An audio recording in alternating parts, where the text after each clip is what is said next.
The White House and the more liberal media are desperate to move on from the absolute embarrassment that is Afghanistan.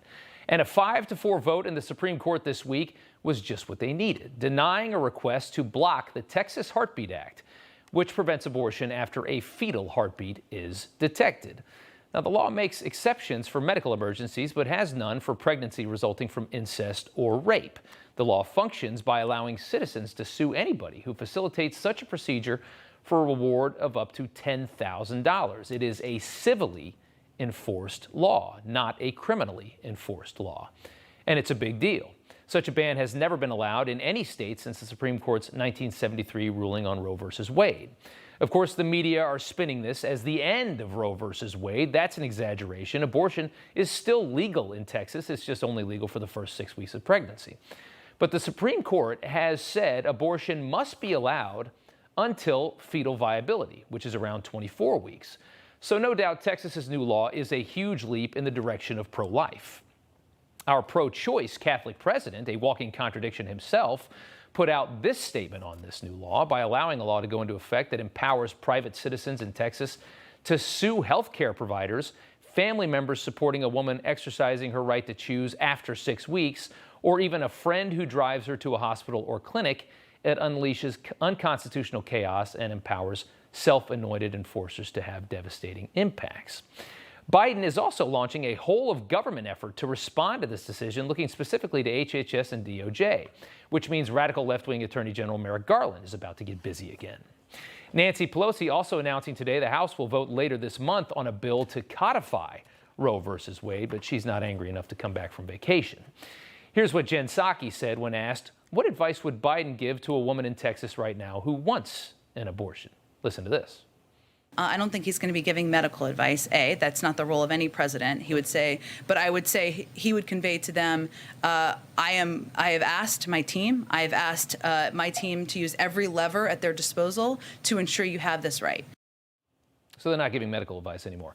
We'll remember that the next time there's a White House COVID-19 briefing. For their part, the media has gone predictably insane over this story. Take a listen to Joy Reid. People think it's hyperbolic when I tweet about The Handmaid's Tale coming to America, but I don't think it seems hyperbolic now. Well, the fake Indian agrees, so then it must be credible, right? By the way, that's all MSNBC's talking about now. Again, it's the perfect distraction from Afghanistan. An interesting moment there as well. Joy Reid never over-exaggerates or says idiotic things on her show.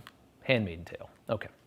But there are conservatives that also found this new law quite alarming. Adam Carolla, one of many Hollywood conservatives out there, one of only few willing to publicly admit it, though, a friend of this show, he tweeted this out. 6 weeks is well before many women even know they are pregnant.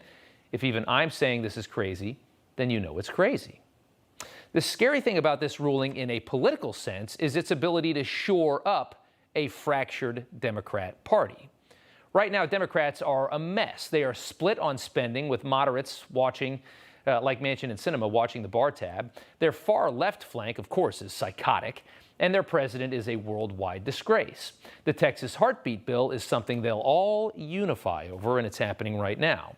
Our own Dick Morris writing in a Newsmax op-ed today, in the hands of a hysterical media, it might even encourage court packing and facilitate election-altering changes like those in H.R. 1.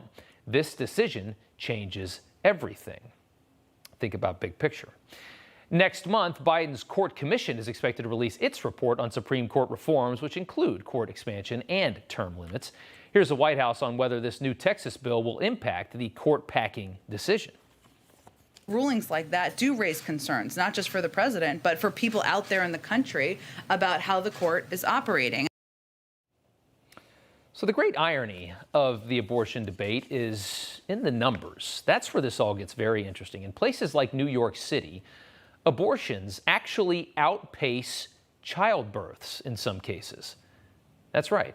According to the New York City Department of Health, between 2012 and 2016, black mothers terminated 136,426 pregnancies and gave birth to 118,127 babies.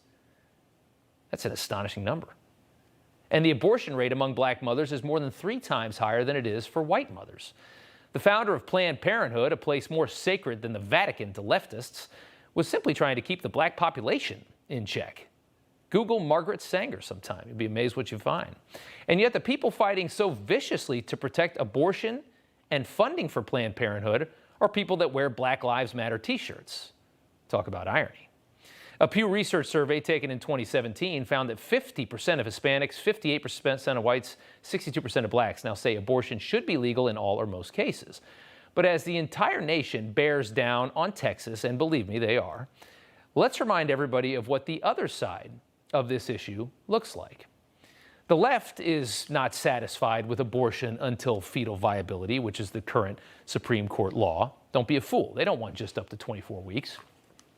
They want abortion up until birth. So think for a second, no matter how political you are, what's more offensive to you? What's more offensive to anybody?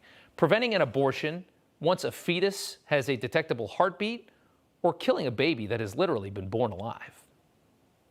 In 2019, the Democrat governor of Virginia, Dr. Ralph Northam, we talked about him last night, supported a late-term abortion bill in his state. Take a listen to what he had to say about third trimester abortion.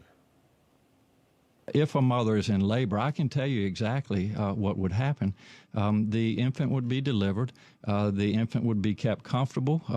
The infant would be resuscitated if that's what the mother and the family desired. And then a discussion would ensue between the physicians and the mother. So I think this was really blown out of proportion. But again, we want the government not to be involved in these types of decisions. So if abortion fails, the baby is alive and is now outside of the mother on the table, doctors can choose to kill the baby if that's the mother's choice. This is what the left wants. That guy's a moderate. These are the women screaming at abortion rallies, bragging about how many abortions they've had, like it's some kind of a game. It's really, really disgusting on the other side of this argument.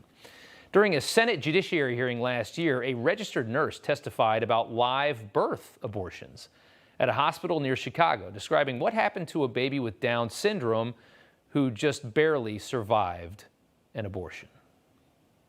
One night, a nursing coworker was taking a little abortion survivor to the soiled utility room to die because she didn't have time to hold him and his parents didn't want anything to do with him. And so when she told me what she was doing, I couldn't let this baby die alone, and so I cradled and rocked him for the 45 minutes that he lived. Christ Hospital readily admitted that baby survived abortion. I submitted with my written testimony an article from the Chicago Sun-Times where they said between 10 and 20% lived for a short time. I don't care what your politics are. That's really, really tough to hear. It's a really, really, really scary thing. Hey, I'm Rob Finnerty. Thanks for watching. If you enjoyed this video, please join the conversation in the comments below. Don't forget to subscribe, too. Hit the bell icon to be alerted to breaking news. And remember, there's a whole lot more on Newsmax TV, America's fastest growing cable news network. Newsmax TV, we're real news for real people.